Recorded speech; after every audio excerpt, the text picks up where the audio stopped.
Un saludo a todos nuestros auditores. Comenzamos aquí un capítulo más de nuestro programa Un Instante con las Sagradas Escrituras, que se transmite a través de la radio Pinamar, el 107.9. Y queremos hacer un anuncio antes de darle el paso y saludar a mi hermano Andrés. Estaríamos a partir de del primer lunes de junio, este lunes ya, estaríamos en un nuevo horario. Un nuevo horario, un nuevo día, el día lunes. A los días lunes a las 20 horas, de 20 a 21 horas, estaremos con el programa y continuamos con el horario habitual del día sábado a las 14 horas. Así es importante recordar de que en ambos horarios se repite el mismo programa, por así decir. Sí. Es semanal el avance, digamos, entre un programa y otro. Así es. La idea es justamente que aquellas personas que no, hermanos, hermanas o amigos que nos escuchan, tengan dos opciones de poder escuchar el estudio y así, ¿no es cierto?, seguir lo que estamos viendo, en este caso, ya durante bastante tiempo, el estudio del Evangelio de Mateo. Vamos en el capítulo 12 de Mateo. Así es. Bueno, ya ustedes escucharon a mi compañero, mi hermano Andrés. ¿Cómo estás, Andrés? Muy bien, muchas gracias, pastor, junto a nuestro hermano Pablo Miranda, a cargo del audio. Del audio y la transmisión en general.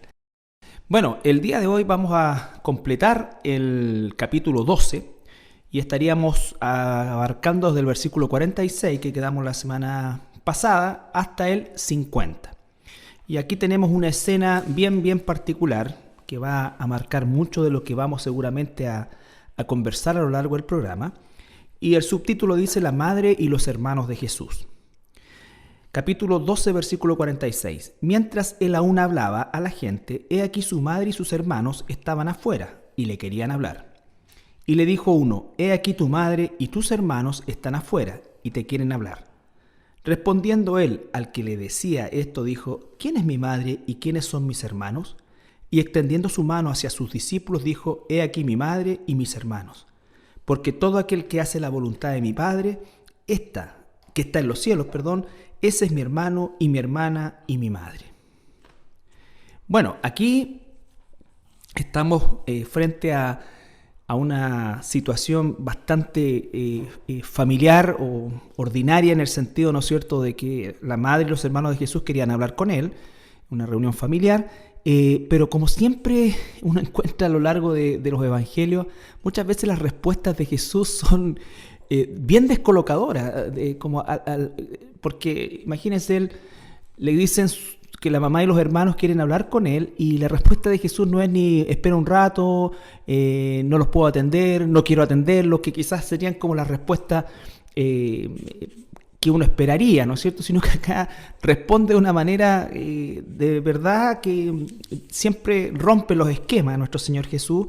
Y se dirige a quienes estaban con él, sus discípulos, y a ellos les da la categoría de hermano, o sea, de familia, y cierra este pasaje con este broche de oro que dice que todo aquel que hace la voluntad de mi Padre que está en los cielos, entonces ese es mi familia, en definitiva es lo que está diciendo. Ahora, cabe recordar que en el versículo 9 del capítulo 12 nos ubica un poco el contexto del lugar. Dice: pasando de allí vino a la sinagoga de ellos. Es decir, ¿por qué le están diciendo a Jesús: oye, tus hermanos y tu madre te están buscando, digamos? Uh-huh. Porque Jesús estaba dentro de la sinagoga.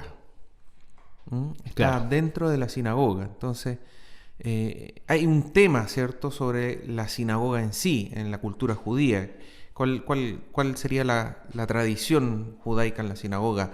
¿Pueden entrar mujeres? Aunque había un espacio en el cual las mujeres podían estar, obviamente era fuera de los límites del diríamos nosotros, la nave principal de la sinagoga. Donde se leían, ¿no es cierto? Y las mujeres normalmente escuchaban, como quien dice, detrás de la ventana. Correcto. ¿Ya? Entonces, bueno, eso hasta el día de hoy. Uno va al Muro de las Lamentaciones y la parte más ancha, diríamos, del 100% del ancho del Muro de los Lamentos, el 80% está ocupado, ¿no es cierto?, exclusivamente para los varones, y un 20%, un rinconcito casi al final, donde se van cayendo ya los bloques, en la parte de las mujeres. Así que bueno, es parte de la cultura. Parte de la cultura, pero uno entiende aquí por qué no entró María con los hermanos de Jesús, digamos. ¿Ya? Por eso lo están mandando a llamar, por así decirlo. Exacto. Y también hay bueno, estas son cosas especulativas que uno puede de alguna manera sacar ciertas ideas que bajo ningún punto de vista tienen una implicancia mayor, pero esto nos habla también de que de alguna forma los hermanos no tenían un hábito religioso, ¿no es cierto?, de asistir a la sinagoga, porque bien cualquiera de ellos podría haber ido a llamar a Jesús, ¿no es cierto? Entonces no era parte del habitué de la sinagoga. Ahora, eso igual se va a dar a entender en algunos de los versículos que vamos a leer a continuación. Un aspecto importante es contrastar lo que nos dice la Biblia con lo que dice la religión católica. Así es. La religión católica dice que María murió siendo virgen. De hecho, dice que no murió. Dice que fue asunta, llevada por los ángeles, ¿cierto? Exacto. Siendo ella aún virgen. Y lo que nos dicen las Escrituras es que no fue así, sino que después de que nació Jesús, ella tuvo hijos e hijas. Hijos e hijas.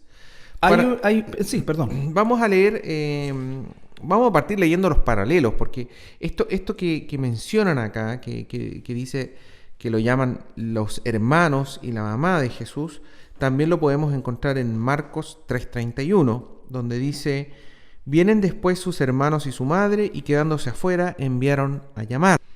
Y en el libro de Lucas está el paralelo, en capítulo 8, versículos 19 al 21, dice: entonces su madre y sus hermanos vinieron a él, pero no podían llegar hasta él por causa de la multitud. También ahí hay otra explicación de por qué no podían entrar. Y siendo tu madre y están afuera y quieren verte. Él entonces respondiendo les dijo: mi madre y mis hermanos son los que oyen la palabra de Dios y la hacen. ¿Ya? Todo esto para complementar lo que acabamos de leer. También en Juan capítulo 7, versículos 3 al 5, este ya no es el versículo paralelo, ¿ya?, pero es para comprobar de que efectivamente Jesús tenía hermanos y que María ya no era virgen. Dice: y le dijeron sus hermanos: sal de aquí y vete a Judea, para que también tus discípulos vean las obras que haces, porque ninguno que procura darse a conocer hace algo en secreto. Si estas cosas haces, manifiéstate al mundo. Mira el comentario que viene ahora: porque ni aun sus hermanos creían en él. Así es. Esto es un poco lo que también comentabas tú, Carlito. Sí, mira, la verdad que esta es una situación que, por supuesto, contrasta completamente con la tradición romana, que es una tradición completamente falsa. Recordemos que también lo estudiamos nosotros, que el culto a María, aquí la figura de María no es el problema. Nosotros como cristianos, por supuesto que honramos la figura de María como una hermana fiel y una hermana que se sujetó como sierva al Señor. Ella en su canto, ¿no es cierto?, dice claramente: he aquí la sierva del Señor, y dice que se ha dignado mirarla en esa condición. El tema no es la figura de María, el tema es la idolatría que el catolicismo romano le ha imputado a María, y es una idolatría que proviene específicamente de una idolatría a la diosa de la fertilidad mesopotámica, que fue cambiando de nombre a medida que iba siendo absorbida esta adoración falsa por las distintas culturas y los distintos pueblos. Los egipcios tenían a Isis, hasta los hindúes aparecen, ¿no es cierto?, con una figura de la madre y el hijo. Entonces, nosotros cuando llegamos al punto de la María o la imputación satánica que le han hecho a la figura de María, encontramos las raíces absolutamente en el sincretismo del catolicismo romano, que absorbe toda la cultura greco-romana, donde existía la diosa Diana de los Efesios. En el libro de los Efesios aparece claramente esto, que era un culto justamente a la diosa de la fertilidad. Y tenemos también la diosa de los romanos, que incluso nosotros en un servicio mostramos algunas fotos de museos donde aparecen claramente las figuras similares a las que encontramos el día de hoy en que esa idólatramente muchos lugares de muchos lugares de nuestro país. Vuelvo a insistir, la figura de María para nosotros es relevante como personaje histórico dentro de lo que es en la venida de nuestro Señor Jesucristo, y por supuesto que no nos cabe ninguna duda de su completa sujeción al Señor, pero también María era igual que nosotros pecadora y Cristo aún murió por ella. Sí, entonces, también necesitaba ella un redención, por eso dice, he aquí la sierva, mi Señor y Salvador. Entonces ella misma hace un reconocimiento de que necesita salvación. Exacto. Ahora, la palabra hermanos, muchas veces el católico romano ha tratado de asumirla o de alguna manera velarla con la palabra pariente, pero en el idioma griego las dos palabras están bien diferenciadas, ¿no es cierto? El hermano y el pariente, porque nosotros no nos olvidemos que dice la misma escritura que María visitó a su parienta Elizabeth, ahí está la palabra, ¿no es cierto? Correcto. Y entonces, y así sucesivamente, la palabra pariente también se encuentra en la escritura y que habla de un concepto de un parentesco sanguíneo, pero es distinto de la palabra hermano, que es justamente hermano sanguíneo. Y hay otro aspecto más, Carlito, y es que siempre se utiliza la palabra de los hermanos de Jesús asociados a María, a la madre de Jesús. Entonces, ¿por qué hacen eso entonces? ¿Por qué no aparecen los parientes de Jesús junto con la tía de Jesús? No. Que las debe haber tenido, porque no nos olvidemos que la forma de vida era una forma de vida en una comunidad donde prácticamente todos se relacionaban con un grado de parentesco. Exacto, y aparece que la hermana de María, digamos, también estuvo en la escena de la crucifixión, porque aparece citado.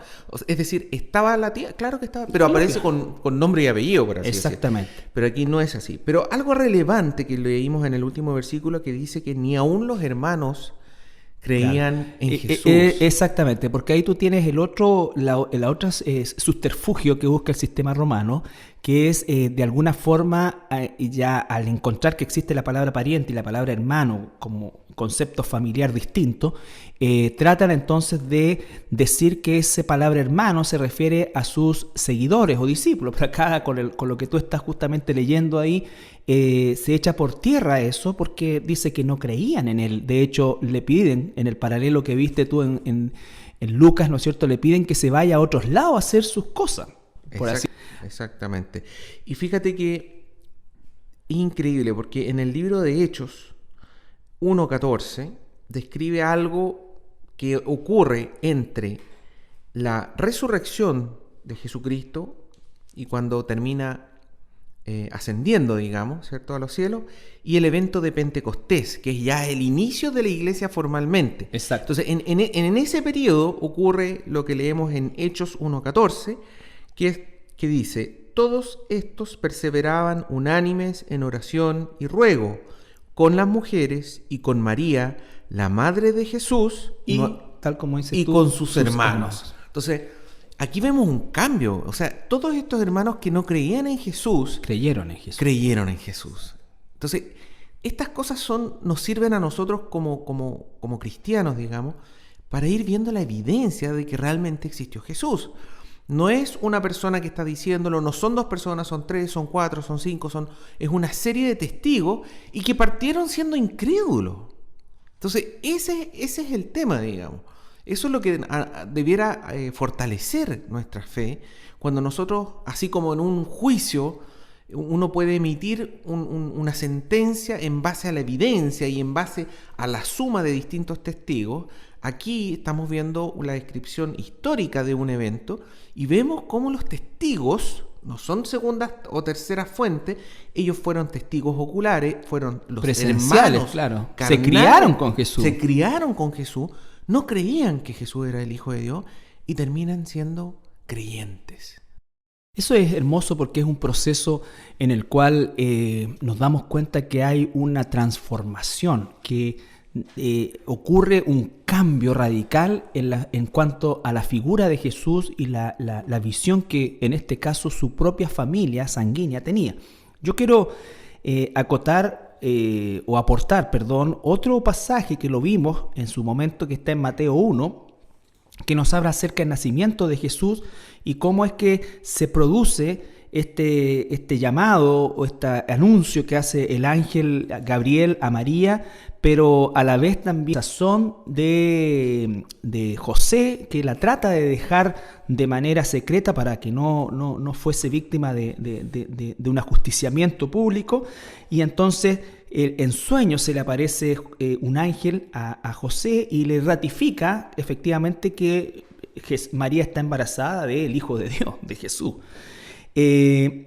Y cuando dice el versículo 24, capítulo 1, 24, dice: y despertando José del sueño, hizo como el ángel del Señor le había mandado y recibió a su mujer. Pero, versículo 25, no la conoció. Esa palabra conocer habla justamente de intimidad sexual. No tuvo intimidad sexual hasta que dio a luz a su hijo primogénito y le puso por nombre Jesús. Eso está más que claro. Por eso es que es tan aberrante la doctrina romana, la enseñanza romana, porque tuerce toda la figura de María, ¿no es cierto? La transforma en un ídolo realmente espantoso desde todo punto de vista, y tiene a millones de personas en nuestro país y en el mundo entero, y desgraciadamente en nuestra querida Latinoamérica, absolutamente esclavizados a figuras idólatras que no tienen nada que ver con la María bíblica, nuestra hermana.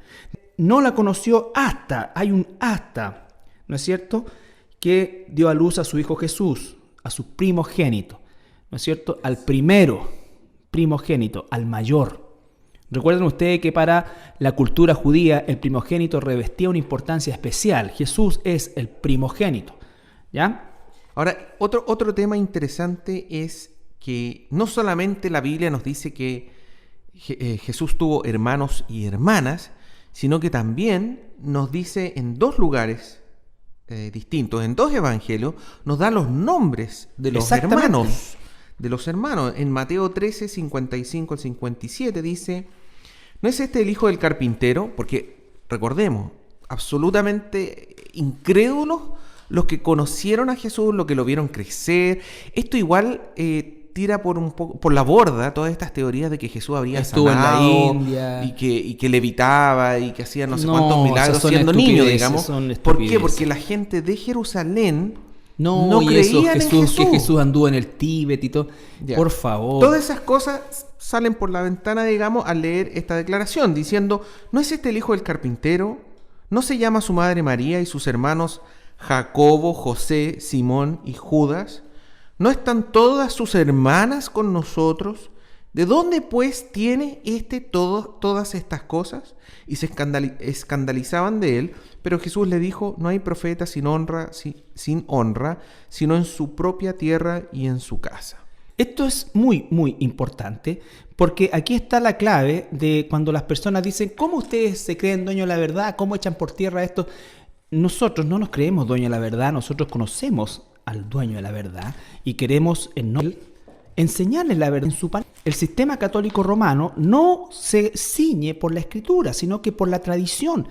Usa la escritura torcidamente para algunas cosas, cuando en definitiva logra calzar su pérfida doctrina, pero habitualmente, y un 80% de la enseñanza romana es basada en tradiciones que son inventadas con propósitos definidos, perversos propósitos definidos, como el purgatorio, el limbo, la adoración a María. Fíjese usted que el dogma mariano, porque la definición de dogma es algo que no se puede discutir y que uno tiene que aceptarlo sin ningún tipo de explicación. Eso violaría inmediatamente el llamado de Jesús, que dice que hay que amarlo con todo corazón y con toda mente. La mente no puede quedar excluida, la razón no queda excluida de la fe. Entonces, el dogma romano se firma, ¿no es cierto?, recién el año 1950, de la asunción, por ejemplo, de María, y ahí se celebra. O sea, se da usted cuenta, claro, era quizás una práctica más antigua, todo, pero si realmente fue algo que ocurrió, que no ocurrió, por favor, es una cosa irrisoria. Inventaron la palabra asunta, que no existe en el diccionario, sino que solamente en el lenguaje de la religión romana, que significa asunta, que ella no subió por sus propios medios, sino que fue llevada por ángeles, para diferenciarla de ascensión, que claro, es cuando Jesús en el Monte de los Olivos sube por sus medios, por así por sus decirlo. propios medios. Entonces, Ahora, es una enseñanza realmente satánica, torcida, sí. y que desgraciadamente tiene enredado a millones de compatriotas nuestros. Y mire lo que dice acá, ¿eh? Si hubiéramos interpretado eso que eran parientes, ¿ah? Dice, hijo de María, sería pariente de Jacobo, José, Judas y Simón. O sea, ¿y por qué tan pocos parientes? Deberían estar llenos de parientes. Sí. Y más encima después dice, y de sus hermanas. Entonces, claramente... Es una cosa torcida que, vuelvo a insistir, se tiene que torcer a tal punto la Escritura. Bueno, este tema, los católicos romanos, desgraciadamente, pueden tener acceso recién hoy, porque no nos olvidemos que hasta el año 65, en el Concilio Vaticano II, estaba prohibido para un feligrés católico leer la Biblia. So amenaza hasta de que se iba a volver loco o loca, ¿no es cierto? Después de ese concilio comenzó a poder recién el católico romano, por así decir, tener contacto con la Escritura.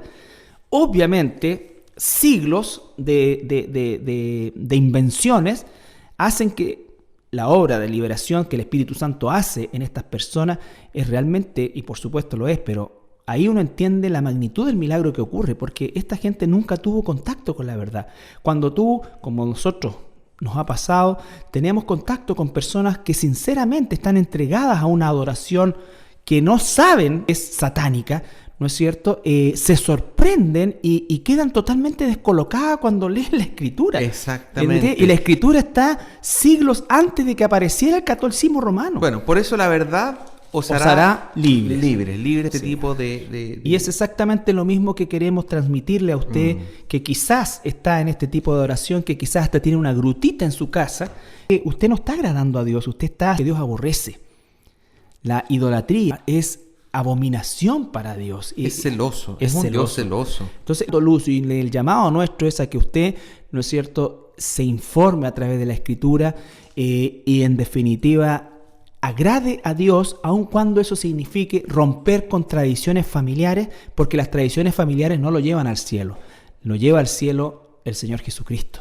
Bueno, en Marcos 6:3 está el paralelo del anterior que habíamos leído, y dice, el carpintero hijo de María, hermano de José, Judas y de Simón. O sea, los mismos nombres. 4 hermanos, claramente. Exactamente. Y por último, en la carta de Judas 1:1, la introducción dice, Judas, siervo de Jesucristo y hermano de Jacobo, a los llamados santificados en Dios Padre y guardados en Jesucristo.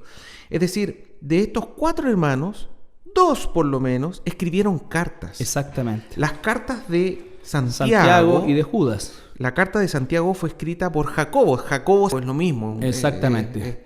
Y no nos olvidemos que Jacobo también fue quien, de alguna manera, presidió el concilio Dios me queme la lengua. El concilio de Jerusalén, el único concilio cristiano que la Biblia registra válido, ¿no es cierto? Sí. Y él preside. Es que no es menor, Carlito, por supuesto, el hermano del Señor.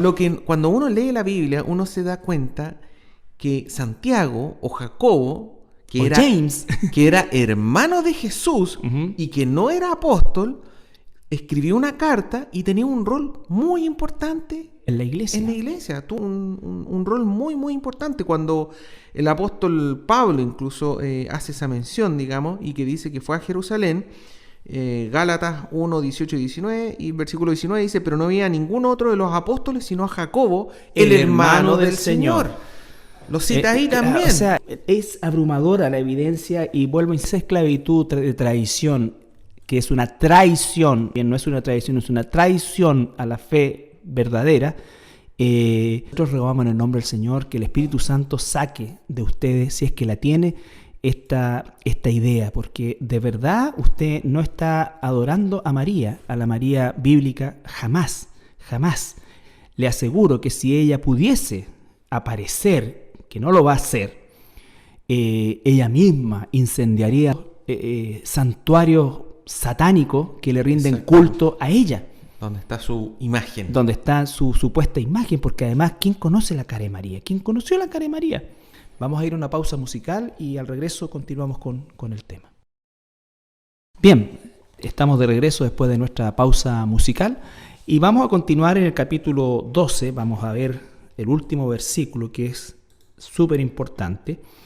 Pero antes solamente recordar e insistir en el tema de lo que vimos anteriormente, la importancia de cómo la Escritura certifica con hechos concretos, con versículos concretos, acerca de la extensa familia que Jesús tenía entre hermanos y hermanas.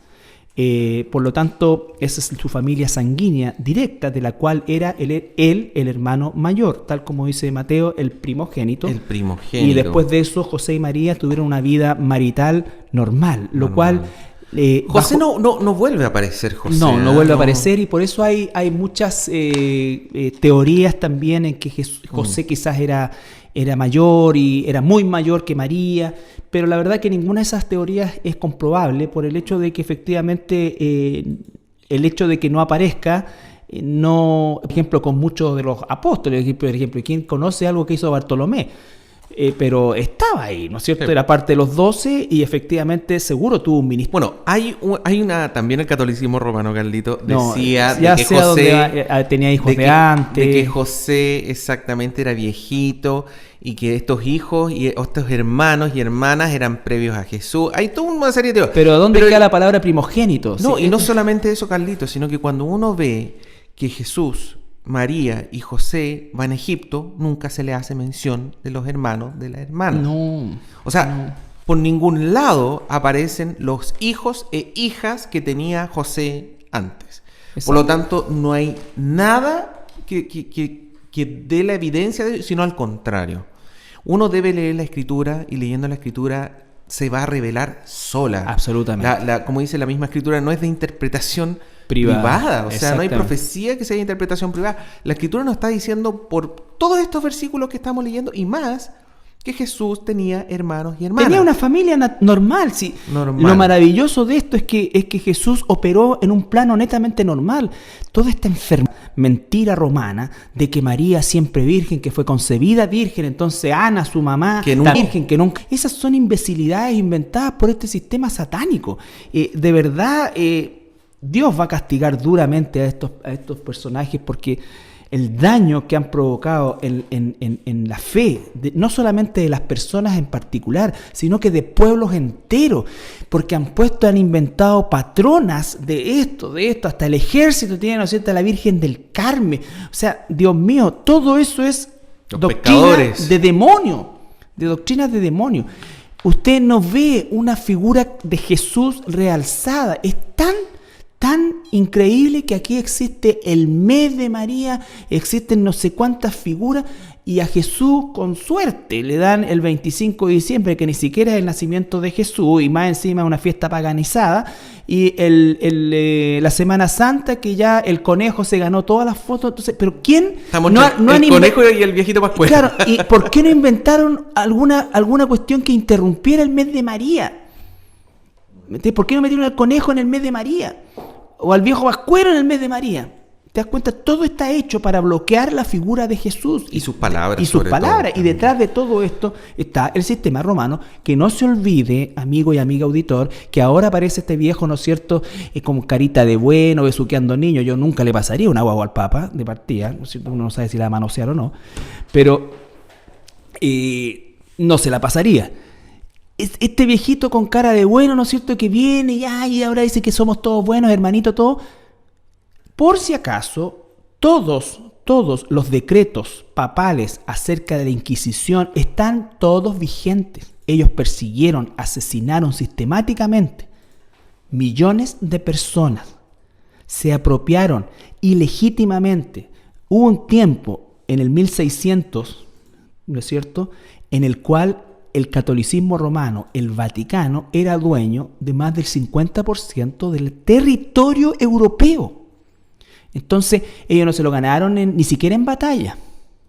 Ni siquiera en batalla. Entonces, el monstruo no está dormido nomás. Está dormido, pero nunca han eliminado la Inquisición, los autos de Inquisición. Ninguna de esas cosas está eliminada ni revocada. Están vigentes. Son parte de su ley. Y por lo tanto pueden en cualquier momento volver a ser aplicadas. Así es que... Bueno, pasando a otro tema, Carlito. Estos hermanos y hermanas de Jesús y la misma María fueron a buscar a Jesucristo, y Jesús tiene una respuesta muy dura, porque le dice: ¿quién es mi madre y quiénes son mis hermanos? Es una forma, por así decir, de cuestionarse, de autocuestionarse este parentesco, digamos. No, y de quitarle toda relevancia a esa relación. Exacto. Imagínense, como estábamos leyendo en el paralelo, que había una multitud, había mucha gente en la sinagoga, ¿cierto? Y él dice: bueno, ¿y quiénes son estas personas? ¿Quiénes son mis hermanos? ¿Quién es mi madre? Y la respuesta dijo: he aquí mi madre y mis hermanos. ¿Por qué? Porque todo aquel que hace la voluntad de mi Padre que está en los cielos, ese es mi hermano y hermana y madre. Fíjate que nombra hermano, hermana y madre. Porque seguramente también las hermanas de Jesús querían hablar con él. Pero por razones culturales, ¿no es cierto? Normalmente la mujer queda fuera de esto. Pero si él dice hermano, hermana y madre, es porque si no hubiese dicho hermanos y madre. Hermano, hermana, madre. Entonces, porque padre es el que está en el reino de los cielos. Exactamente. Dice. Entonces, ahí está la familia completa. La voluntad de mi Padre que está en los cielos. Exactamente. Está mi Padre celestial y están mis hermanos y mis hermanas en Cristo. Esa es la familia espiritual, digamos. Exactamente. Pero una vez más podemos leer nosotros en el Lucas 11, 27, 28... un poco lo que comentabas tú, Carlito, es el afán de la gente de decir: oye, pero aquí está tu mamá, mira qué importante es María, digamos. Y dice: mientras él decía estas cosas, una mujer de entre la multitud levantó su voz y le dijo: bienaventurado el vientre que te trajo y los senos que mamaste. Y él le dijo, es decir, Jesús dijo: antes, bienaventurados los que oyen la palabra de Dios y la guardan. Es exactamente lo mismo que estaba diciendo antes. Es que saca el foco de la adoración a cualquier otra persona o personaje, ¿no es cierto?, de la Escritura. Todos los personajes bíblicos, y específicamente y especialmente los apóstoles de Jesús, cuando el Espíritu Santo vino sobre ellos, jamás buscaron para sí ningún tipo de figuración, ningún tipo de gloria, ningún tipo de reconocimiento. Ningún tipo de reconocimiento. Adora a Dios. ¿No es cierto? Ellos realmente estaban en una condición de supremacía, por así decir. Sin embargo, ellos nunca, jamás se autoproclamaron nada, ni permitieron que se les rindiese algún tipo de adoración. Recuerda cuando Pedro va donde Cornelio y lo primero que hace Cornelio es arrodillarse, ¿no es cierto? Y él lo hace levantar y dice: no, ¿cómo se te ocurre? Yo soy un hombre nomás. Soy un hombre igual que tú, le dices. ¿Me entiendes? Entonces, eso es relevante, porque cuando aquí llega otra vez este personaje, perdóneme que le dé como bomba en fiesta, pero quiero que usted entienda eso. Entienda eso y por favor piense, cuando llega el Papa, ¿no es cierto?, se le arrodillan y todas estas cosas así, le besan el anillo, todo eso es idolatría, porque esto viene de una corriente de emperador, o sea, es la continuación del Imperio Romano. Puede que el Papa actual, digamos, no permita que se le bese el anillo ni se le arrodille, etcétera. Pero esto es ahora, estamos hablando de 1500 años, donde a él se le tenía que rendir pleitesía absoluta. Digamos. Exactamente. Entonces, son cosas de los tiempos modernos nomás que vamos a adaptarnos para parecer políticamente correctos. Y hay una señal hoy día bien clara, que es el ecumenismo, que es la última herramienta o el último la última estrategia que Satanás usará para terminar perdiendo completamente la fe de las personas en esta falsa unidad que es el ecumenismo. Ahora, esto no es un llamado a que nosotros despreciemos o le faltemos el respeto a nuestra familia carnal, a nuestra familia en la tierra, terrenal. Solamente una prioridad. Pero claramente es la prioridad que establece Jesús, así como la establece en Mateo 10:37, que dice: el que ama a padre o madre más que a mí, no es digno de mí. El que ama a hijo o hija más que a mí, no es digno de mí. No es un llamado a despreciar al papá, a la mamá, a los hijos. Aunque también el mismo Evangelio dice que por causa del Evangelio, en algún momento, ¿no es cierto?, va a estar la madre contra la hija contra la madre. Va a haber una situación de conflicto. Sí, usted no espere que haya una aceptación. Si usted acepta la verdad de la Biblia, el Espíritu Santo viene sobre usted y le convierte verdaderamente en un hijo de Dios, usted no espere aprobación. Usted lo que tiene que esperar es justamente ataque. ¿Por qué? Porque la verdad va a contrastar con la mentira. La luz va a contrastar con las tinieblas. Y esto de que ama a padre o madre más que a mí significa justamente lo que estás mencionando tú. ¿Qué pasa si yo le cuento a mi hijo que me hago cristiano y mi hijo me hace la vida imposible y yo amo tanto a mi hijo, lo amo más que a Jesús? Entonces vuelvo al catolicismo romano, claro, o vuelvo a la religión de mi hijo con tal de que él no se enoje conmigo. A eso se refiere con que el que ama más a hijo o hijo más que a mí no es digno de mí. Exacto, y con mucho dolor seguramente se producen esas separaciones. Por eso muchas veces, y una moda que se ha tomado en los Estados Unidos sobre todo, y aquí en Latinoamérica también, es el hecho de que efectivamente se llama divisivo a las personas que nos ceñimos a la Escritura y que buscamos obedecer la Escritura tal como está. Y eso no es una novedad, porque el Evangelio es divisivo. El Evangelio provoca división.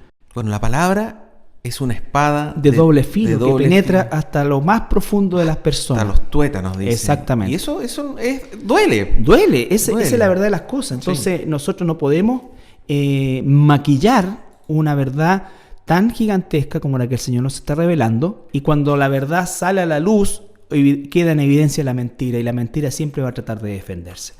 Vamos a nuestra última pausa musical y regresamos ya para despedir nuestro programa. Bien. Yo quería hacer una última lectura, pastor, que aparece en Lucas 2, 48 al 52, donde habla y relata sobre algo que ocurrió cuando Jesús tenía 12 años, que es que se quedó en el templo, digamos, se quedó en el templo, mientras los papás regresaban a Jerusalén. Los papás se dieron cuenta, se demoraron 3 días en volver a Jerusalén para ir a buscar a Jesús. Ahí se dieron cuenta que no estaba, porque iban en una caravana, dice. Exacto. Pero el versículo 48 relata cuando María ve a Jesús y lo encuentra en el templo, después de 3 días de estar buscando, y le dice: cuando le vieron, se sorprendieron, y le dijo su madre: hijo, ¿por qué nos has hecho así? He aquí tu padre y yo te hemos buscado con angustia. Entonces él les dijo: ¿por qué me buscabais? ¿No sabíais que en los negocios me es necesario estar? Mas ellos no entendieron las palabras que le habló, y descendió con ellos y volvió a Nazaret, y estaba sujeto a ellos. Y su madre guardaba todas estas cosas en su corazón. Entonces aquí nos relata algo que nos es como natural en todo papá, ¿cierto? Estaría enojado de que se le perdió el hijo. Pero lo que le dice María, le dice: he aquí tu padre y yo te hemos buscado con angustia. Se refiere a José. Así es. Pero Jesús le aclara quién es su padre. Eso es increíble, digamos, cuando le dice: ¿por qué me buscabais? ¿No sabíais que en los negocios de mi padre me es necesario estar? Entonces le está diciendo: ese no es mi padre. Mi padre es Dios, ¿cierto? En los negocios de mi padre. Y yo digo, afortunadamente, versículo 50, ellos no entendieron las palabras que le habló, porque en realidad cualquier otra persona lo hubiera encontrado muy hiriente, que la confrontación. Ahora, lo interesante es el versículo 51. Sí. Y descendió con ellos y volvió a Nazaret y estaba sujeto a ellos. Respetando y guardando ese mandamiento, el 5.º mandamiento. Así es. Entonces, por eso no es un llamado a faltarle el respeto, a no estar sujeto. No. Honra a tu padre y a tu madre. Exactamente. Pero la prioridad es hacer la voluntad de Dios. Así es. Esa es la voluntad. Así es. Bueno, amigos, queremos despedirnos el día de hoy, darles gracias por su sintonía y esperamos estar de nuevo la próxima semana con un capítulo más de nuestro programa Un Instante con las Sagradas Escrituras. Muchas bendiciones. Que el Señor les bendiga.